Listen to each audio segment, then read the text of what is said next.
Here it is. Time to take the Akiza deck to locals. This is the one we're playing first, just because I, wanted to play this one first.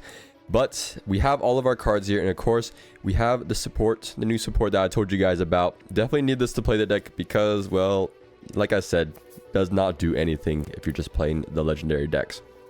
But these cards are really good. They enable lots of synchro combos, which is, that's a 5D's thing to do. And we're combining it with the adventure engine. Now, I decided with this engine because it's the one I'm most familiar with. I played this one a lot more back when it first came out. And also, it's really easy to work with, right? There's not really any new combos you have to learn. It just all kind of works. And then we have, like the non-engine and the extra, like, extender cards. Basically, just everything else that you can probably find from the recent releases. And for our extra deck, showing off some...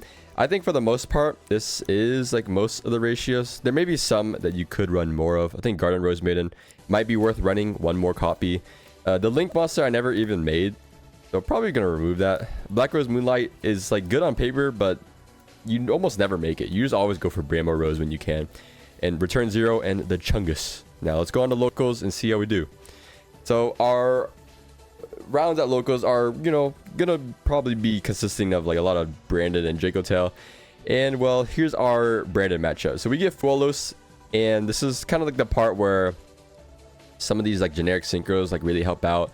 And even though we didn't draw the adventure engine, like the actual starters, we do use the Griffin Rider to make a level 10 synchro. So we have the Return Zero plus FA Don Dragster. So like most likely 2 monster negates and a spell trap negate, which is good enough here, is looking like, because we have the Gen X Return Zero to negate Albaz.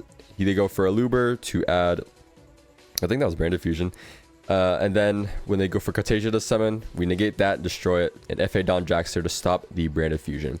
And then when it gets back to our turn, they flip up Fusion Duplication, and our Don Dragster can still negate again. So taking that one pretty easily. All right, and then game 2, we get Edo locked, right? Like Albion, and add 2 to the Branded 2, which is really bad for our deck. So we're just gonna scoop it up, all right? We're not winning this one. Game 3.